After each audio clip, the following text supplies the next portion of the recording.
নমস্কার সবাইকে। গল্পাঞ্জলি চ্যানেলে আপনাদের সবাইকে স্বাগত। আমি রুমকি। আমার আজকের নিবেদনটা একটু অন্যরকম।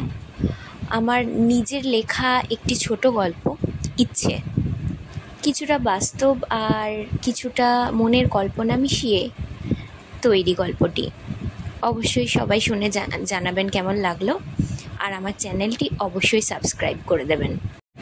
আজকের এই গল্পটি আমি আমার সেই হারিয়ে যাওয়া দাদুকে উৎসর্গ করছি, যার জন্য প্রতি বছর গরমকাল আসলেই বুকের ভেতরটা কেমন হু হু করতে থাকে।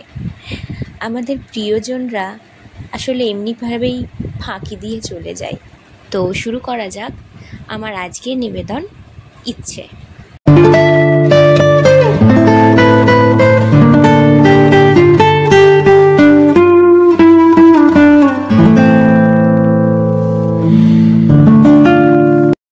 আজ ইচ্ছে খুব খুশি। মা আজ মাছ রেঁধেছে, ইয়া বড় বড় শোল মাছ। দাদু সকালে গাং থেকে ধরে এনেছে। জামার ফিতেটা হাতের আঙুলে জড়াতে জড়াতে ইচ্ছে বলল, ও মা, মা ভালো করে রাঁধো, বিকেলে গিয়ে দাদুকে দিয়ে আসবো। দাদু বলেছে আজ বিকেলে গেলে জাল বোনা শিখিয়ে দেবে। বলেই জিভে কামড় দিল। তবে আজ ওর ভাগ্য ভালো ছিল, মা শুনতে পায়নি। জাল বোনার কথা শুনলে মা যে কেন এত রেগে যায় ইচ্ছে জানে না। ইচ্ছের এখন ক্লাস 2। আগের বছর গিয়ে ওর মা পাশের পাড়ার প্রাইমারি স্কুলে ভর্তি করে দিয়ে এসেছে। ওদের বাড়িতে ওর মা রাধা দেবী আর ওর দাদু থাকে। ওর বাবাকে ইচ্ছে দেখেনি, কোথায় থাকে জানে না। মা বলে যেদিন ইচ্ছে জন্মেছিল ওর বাবা সারা পাড়ায় মিষ্টি বিলি করেছিল, তখন আয় করতেন 2 হাতে। মা তো এও বলেন, দেখিস ইচ্ছে, একদিন উনি ঠিক ফিরে আসবেন। তবে ও বোঝে না বাবা কেন ওদের সাথে থাকে না। কই বাপন, টিয়া, সুমি, ওদের সবার বাবারা তো ওদের সাথেই থাকে। সেদিন বাপনের মা বলছিল, তোর বাপ সেটা গিয়ে বিয়ে করেছে, তো ওদের কাছে আর ফিরবে না। ইচ্ছের খুব রাগ হয় কেউ বাবাকে খারাপ বললে। ও জানে বাবা খুব ভালো, মা ওকে বলেছে, তবে কেন সবাই অমন বলে। আর ও তো জানে বাবার চিঠি আসে মাঝে মাঝে। মা সেদিন দাওয়ায় অনেকক্ষণ লম্ফ জেলে বসে থাকে, মাঝে মাঝে কাঁদে। ওর তখন খুব ইচ্ছা করে মাকে গিয়ে জড়িয়ে ধরে চোখের জল মুছিয়ে দিতে। আবার মা চিঠির উত্তরও দেন। হ্যাঁ, ওর মা লেখাপড়া খানিকটা জানেন, বাবা নাকি বিয়ের পর শিখিয়েছিলেন। মা বলে, ইচ্ছে রে, তোকে অনেক বড় হতে হবে, ওই আকাশ দিয়ে যাচ্ছে ওই প্লেনটার মতো। তুই শহরের বড় অফিসে চাকরি করবি, আমি তোকে রোজ অফিসের ভাত রেঁধে দেব, আর পুজোর সময় দাদুকে 2টো করে জামা কিনে দিবি, আর গড়গড় করে ইংরেজি বলবি ওই বাড়ির পাপাইয়ের মতো। ইচ্ছে বলে, তখন আর তোমাকে জাল বুনতে হবে না, না মা? ইচ্ছের মা জাল বোনে, এতেই ওদের ঘরে হাঁড়ি চড়ে। মা আর দাদু জাল বুনে পাশের জেলে পাড়ায় বিক্রি করে আসে।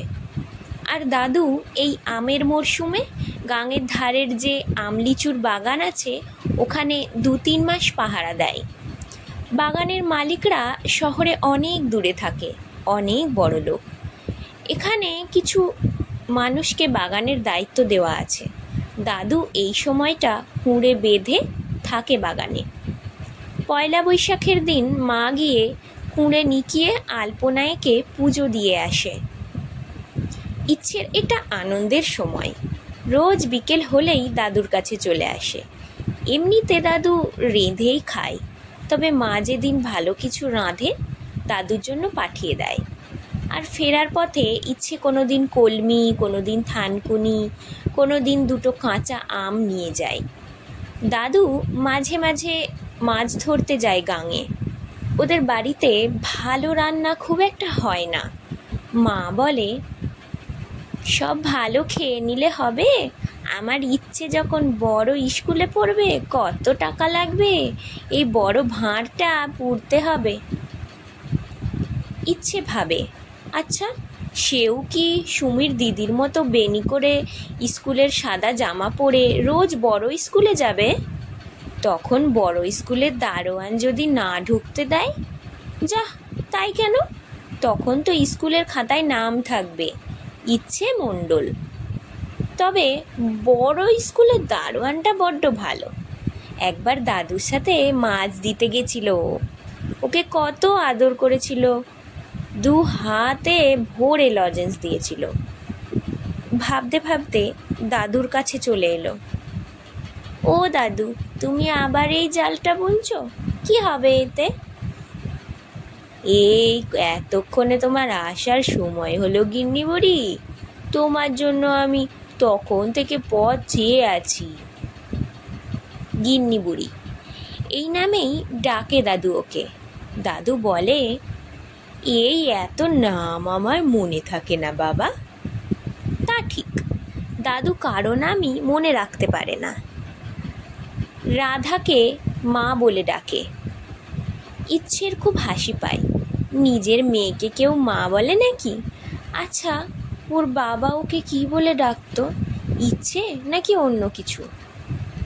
দাদু বলছে, এই জালই তো সব রে গিন্নি, এই জালটা শেষ হলে আমি নৌকা নিয়ে মাছ ধরতে যাব এই সাগরে, অনেক মাছ আনবো, এই এত টাকা হবে, তোকে 2 পায়ে মল গড়িয়ে দেব, কেমন ঝুমুর ঝুমুর নেচে বেড়াবি, সবাইকে দেখাবি পাড়ার। ও দাদু, সাগর তো অনেক বড়, আমাদের স্কুলের দিদিমণি বলেছে, তুমি সেখানে একা কি করে যাবে, ভয় লাগবে না? ভয় কিরে দিদি, এই দেখ না কত বড় জাল হবে। কত বড় দাদু? মার নীল শাড়িটার চেয়েও বড়। সবুর করো বাপু, শেষ হোক তখন দেখিস। আচ্ছা, আর মা বলেছে তোমার লণ্ঠনের কাঁচ নিয়ে কাল একবার যেতে, পরিষ্কার করে দেবে। আমি তো নিয়ে যেতে গেলে ভেঙে যাবে, তাই। তুই তো এত বড় হয়ে গেলি, তাও পারিস না এখনো? বারে, মাই তো বলে আমি ছোট, বড় হলে তো বড় স্কুলে পড়তাম, তুমি কিচ্ছু জানো না। আচ্ছা দাদু, মাকে জাল বোনা শিখবো বললেই এত রেগে যায় কেন?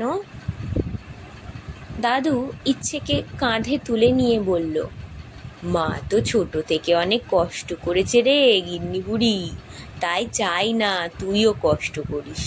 জাল বোনা শিখে গেলে তুই যদি আর পড়াশোনা না করিস তাই ভয় পাই।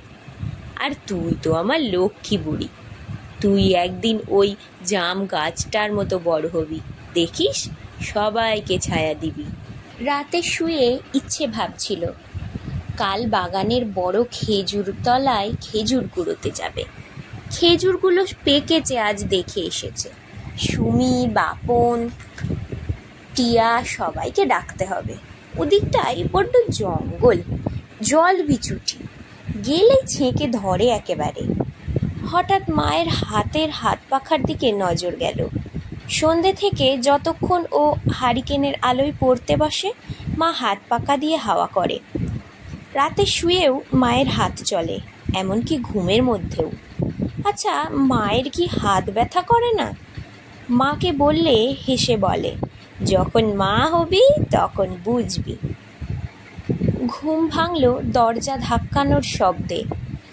রাধা দেবী দরজা খুলে দেখলেন বাগানের বিতান হাঁপাচ্ছে। ও রাধা দিদি, শিগগির চলো, জ্যাঠা কেমন যেন করছে। জ্যাঠা মানে ইচ্ছের দাদু। ওরা যখন এসে পৌঁছালো, দাদুর দেহ থেকে প্রাণটা বেরিয়ে গেছে। রাতে ঘুমের মধ্যে হৃদরোগ থাবা বসিয়েছে শরীরে। ভোরবেলা বিতান প্রথম দেখতে পেয়ে ইচ্ছেদের বাড়ি ছুটে যায়, তবে শেষ দেখাটা আর হলো না। রাধা দেবী চিৎকার করে মাটিতে লুটিয়ে পড়ল। ইচ্ছে দাদুর শেষ না হওয়া জালটার দিকে তাকিয়ে রইল। দাদু যে কালই বলল নৌকায় চড়ে মাছ ধরতে যাবে? রেল লাইনের ধারে কৃষ্ণচূড়া গাছের নিচে বসে আছে ইচ্ছে। আচ্ছা, সাগর কতটা বড় হয়? দাদুর জন্য বুকের মধ্যে যে কষ্ট হচ্ছে তার চেয়েও বড়। স্কুলের দিদিমণি যে বলে, যারা মারা যায় তারা আকাশে চলে যায়, সেখান থেকে কি একবারও আসা যায় না? রবিবারে একদিনও কি দাদু আসবে না মাছ ধরতে? আচ্ছা, মা ওভাবে মাটিতে লুটিয়ে কাঁদছিল কেন? বাবা মারা গেলে বুঝি ওইভাবে কাঁদতে হয়? ইচ্ছের বাবা মারা গেলেও কি ও ওইভাবে কাঁদবে? এখন যদি বাবা থাকতো কি বলতো? দূর থেকে ট্রেনের সিগন্যালের আলো দেখা গেল। ট্রেনটা হুশ করে চলে গেল। ইচ্ছে বলে উঠল, দেখো দাদু, তোমার গিন্নি বুড়ি ওই ট্রেনটার মতো বড় হবে, কিন্তু সিগন্যালের আলোকে কখনো ছেড়ে যাবে না বাবার মতো। ধন্যবাদ সবাইকে গল্পটি শোনার জন্য। গল্পটি ভালো লাগলে অবশ্যই কমেন্ট করে জানাবেন। আমার চ্যানেল গল্পাঞ্জলিকে সাবস্ক্রাইব করবেন, যাতে আমি গল্প পড়ার উৎসাহ আরও বেশি করে পাই। ধন্যবাদ, ভালো থাকবেন সবাই।